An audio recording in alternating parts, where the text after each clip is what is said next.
Hey guys, welcome back to the channel, another Swiss 001 video. Today we are back on board a very interesting aircraft, which of course is the Cirrus Vision Jet SF-50. Now this is of course a very interesting plane. I mean, you know, it only has one single jet engine and a parachute as well. But not only that makes this plane interesting, but I also claim that this plane is quite really the easiest plane on this planet. Yeah, today let's talk about this one a little bit and fly it around.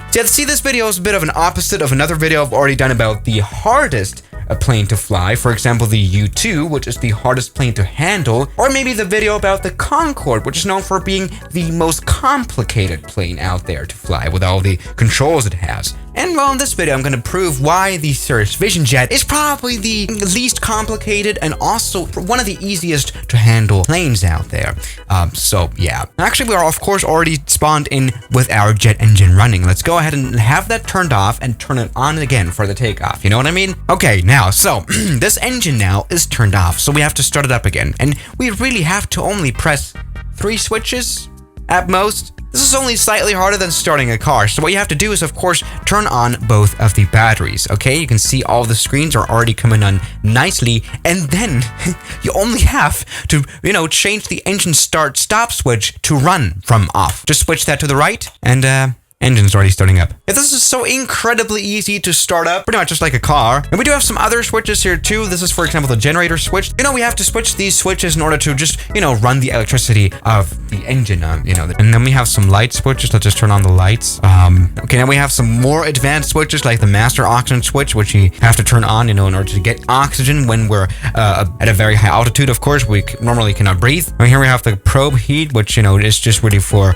the probe heat. You know, great. So that heats up the pitot tube, which is important for all the instruments. And then we of course have some more ice protection things so that the, you know, airplane doesn't catch ice when we're flying through clouds at, you know, cold temperatures. Yeah, that's pretty much it. We can just genuinely take off. Now we do have a flap switch, a flaps handle that we do have to actually press, which is like, oh man, that's so much work. I mean, generally, just to, you know, take off this plane, we would really just only have to press, you know, battery switches and the engine start-stop knob, and that's all we have to do. This is so simple.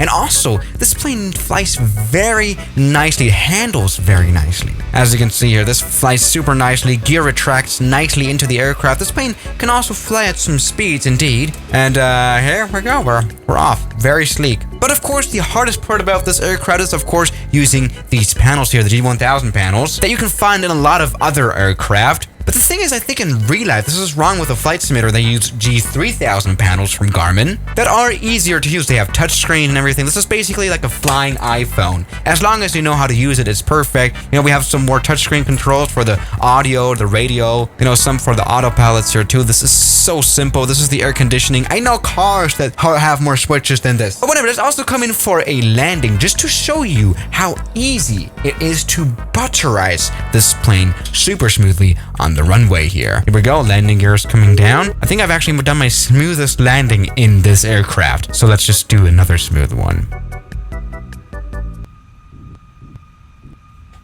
See, it's just, you know, super easy. Let's go ahead and come in for a super easy stop too. Look at this. This was actually very much perfect. And you know, if you watch this channel regularly, you might know that smooth landings aren't really on the regular. Oh my goodness. I mean, also the gear is a little bit tilted so that landings look even smoother here in the Cirrus. Look at this.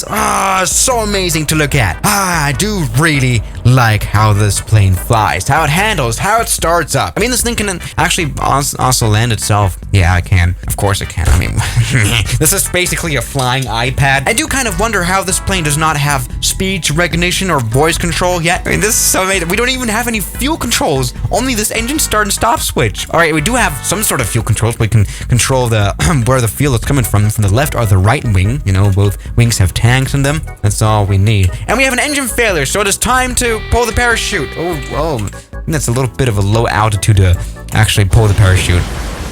Yeah, see, just a very futuristic aircraft. I mean, just really the design of the aircraft alone, it's very interesting. Some people might call it ugly. Yeah, it kind of is ugly, actually. It looks kind of like a dolphin or maybe like a whale or something disformed.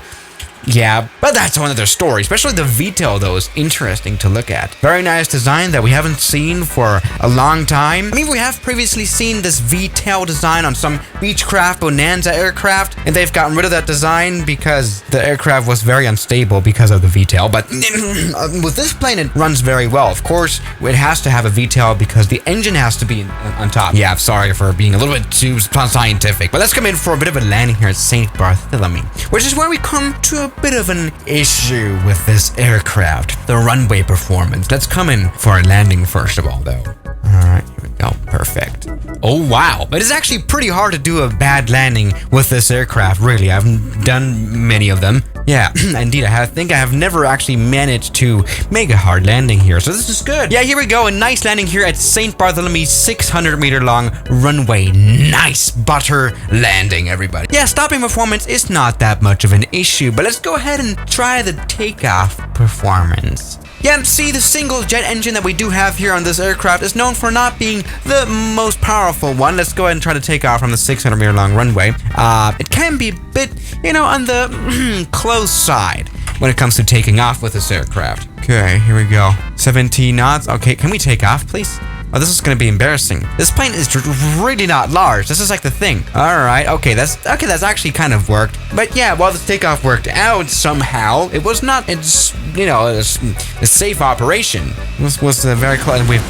Oh. Yeah, see, considering the pretty small size of this aircraft, this plane does need a long runway and cannot carry around a lot of stuff. Let's go and take off. All right. I mean, what's interesting as well is how quiet this plane is, by the way. The quietest aircraft I've ever seen, actually. So amazing. But let's go ahead and take off. Actually, this might just work. Wait, this could be embarrassing. All right, this has barely worked. Wait. All right, there we go. We can actually take off. Almost crashed into the ocean right there, but that's also where the parachute would come into play. I mean, that's just an amazing feature. This plane also has great. Very easy to ditch this plane into the ocean. Probably something for Sully. Birds. Whoa. There we go. I think we have survived this, actually. Great. But yeah, the minor weaknesses of this plane, which may be the looks or the engine, are very much overtaken by the simplicity of this aircraft. Again, most cars are more complicated than this. I'm pretty sure most of car owners don't even know what their cars can actually do, right? But yeah, that's just the Cirrus Vision Jet. I do want to try one more butter landing here. I mean, that's not really much of a challenge. It's, this plane butters automatically. Oh no, wait, that's been the hardest landing I've ever done on this plane. 350 feet per minute. Sorry, it's probably crying right now. Its ugly face. Yeah, I'm alright. That's alright. It's been okay then. Thank you so much for watching today's video. This was a very easy one to record. Compared to the Concorde one, for example. But I'll see you guys tomorrow. As always, good night.